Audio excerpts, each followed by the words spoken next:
ಪಾದಯಾತ್ರೆಯಲ್ಲಿ DK ವಿರುದ್ಧ ಗರ್ಜಿಸಿದ್ದಾರೆ HDK. DCM ಡಿಕೆಶಿಗೆ ಅಜ್ಜಯ್ಯನ ಶಾಪ ಶುರುವಾಗಿದೆ. ಇದು ಎಚ್ಡಿ ಕುಮಾರಸ್ವಾಮಿ ಡಿಕೆ ಶಿವಕುಮಾರ್ ವಿರುದ್ಧ ಮಾಡಿರುವಂತಹ ವಾಗ್ದಾಳಿ. ಡಿಸಿಎಂ ಡಿಕೆಶಿಗೆ ಅಜ್ಜಯ್ಯನದ್ದೇ ಶಾಪ ಪ್ರಾರಂಭವಾಗಿದೆ.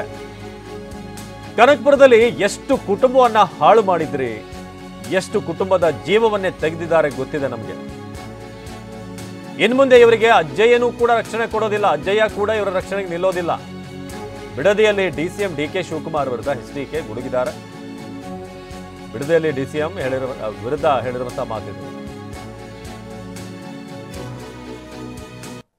ಕನಕಪುರದಲ್ಲಿ ಎಷ್ಟು ಕುಟುಂಬ ಹಾಳು ಮಾಡಿದ್ರಿ, ಆ ಕಲ್ಲೊಡಿಲಿಕ್ಕೆ ಎಷ್ಟು ಕುಟುಂಬಗಳ ಜೀವ ತೆಗೆದಿದ್ದೀರಿ.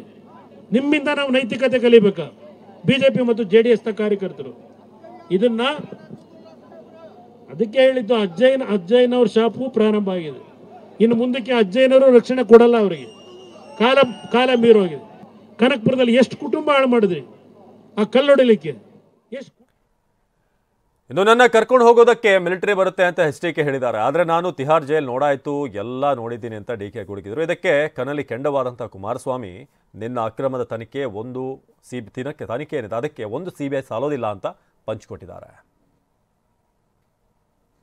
ನನ್ನ ಕರ್ಕೊಂಡು ಹೋಗ್ಲಿಕ್ಕೆ ಮಿಲಿಟರಿ ಅವರು ಬಂದು ಕರ್ಕೊಂಡು ಹೋಗ್ತಾರೆ ಅಂತ ಅಂದ್ರೆ ಅರ್ಥ, ನಾನು ನಿನ್ನನ್ನು ತಿಹಾರ್ ಜೈಲ್ ಕಳಿಸ್ತೀನಿ, ನಾನು ಕೇಂದ್ರ ಮಂತ್ರಿ ಆಗಿದ್ದೀನಿ, ನಿನ್ನನ್ನು ಕರ್ಕೊಂಡು ಹೋಗಕ್ಕೆ ಮಿಲಿಟರಿ ಅವರು ಬರ್ತಾರೆ ಅಂತ ಹೇಳಿದ್ರು. ಮಿಸ್ಟರ್ ಕುಮಾರಸ್ವಾಮಿ, ನಾನು ತಿಹಾರ್ ಜೈಲು ನೋಡಾಯ್ತು, ನಿನ್ನ ಕೇಸ್ಗಳು ನೋಡಾಯ್ತು, ನನ್ನ ಕುಟುಂಬದ ಮೇಲೆ ಹಾಕಿದ್ದಂಥ ಕೇಸ್ಗಳು ಕೂಡ ನೋಡಾಯ್ತು. ಇದಾದ ಮೇಲೆ ಜನ ಈ ಡಿಕೆ ಶಿವಕುಮಾರ್ ನಾಯಕತ್ವಕ್ಕೆ 136 ಸೀಟು ಕೊಟ್ಟು ಈ ರಾಜ್ಯದ ಜನತೆಗೆ ಕಾಸನ್ನ ಅಧಿಕಾರವನ್ನು ತಂದಿದ್ದಾರೆ. ನಂದಿಗೂ ಉತ್ತರ ಕೊಡ್ಲಿ, ನನ್ನ ಬೈಲಿ, ನಂದೇನಾರು ಇದ್ರೆ ಬಿಚ್ಚಲಿ, ಪ್ಯಾಂಟು ಶರ್ಟು ಇದು ಬಟ್ಟೆ ಎಲ್ಲ ಬಿಚ್ಚಿ ನನ್ನ ನೇಣಾಕ್ಬಿಡ್ಲಿ, ಶಿಲ್ವೆಗೆ ಏರಿಸ್ಬಿಡ್ಲಿ. ಶಿವಕುಮಾರ್ ಅವರೇ ಪಾಪ ಹೇಳ್ತಾ ಇದ್ದೀರಲ್ಲ, ಅದೇನೋ ನೆನ್ನೆನೂ ಹೇಳಿದ್ದೀರಿ, ಬಹಳ ಆಸೆ ಪಡ್ತಾ ಇದ್ದೀರಿ. ನನ್ನ ಪ್ಯಾಂಟು ಶರ್ಟು ಎಲ್ಲ ತೆಗೆದು ಜೈಲಿಗೆ ಕಳಿಸ್ತೀರಾ, ತಯಾರಾಗಿದ್ದೀನಿ ಜೈಲಿಗೆ ಕಳಿಸಿ ಅಂತ ಹೇಳ್ತಾ ಇದ್ದೀರಿ.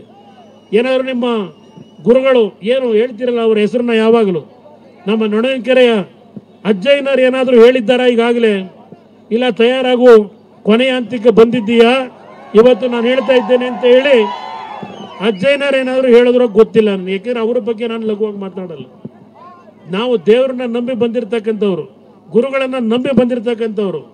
ಶಿವಕುಮಾರ್ ಅವರೇ, ಆ ಅಜ್ಜಯ್ಯನವ್ರ ಬಗ್ಗೆ ನಿಮಗೆ ಭಕ್ತಿ ಗೌರವ ಇದ್ರೆ ಮಾಡಿ ಪ್ರಮಾಣ, ನಾವು ನೋಡೋಣ. ನಾನು ಪ್ರಮಾಣ ಮಾಡ್ಲಿಕ್ಕೆ ತಯಾರಾಗಿದ್ದೇನೆ.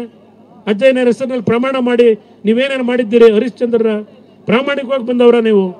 ಇವತ್ತು ಯಾವ DLF ನ ಹೆಸರಿನಲ್ಲಿ ಯಾವುದೋ ಎಂಥದಪ್ಪ ಒಂದು ಕಂಪನಿ ಬೇರೆ ಮಾಡ್ಕೊಂಡು ಏನೇನು ನಡೆಸ್ತಾ ಇದ್ದೀರಿ ಆಂಧ್ರ ಪ್ರದೇಶದವ್ರ ಜೊತೆ ಸೇರಿ.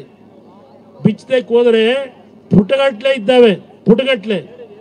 ಒಂದು CBI ಆಗಲ್ಲ, ಒಂದು ಇಡಿನಿಂದ ಆಗಲ್ಲ ತನಿಖೆ ಮಾಡಲಿಕ್ಕೆ.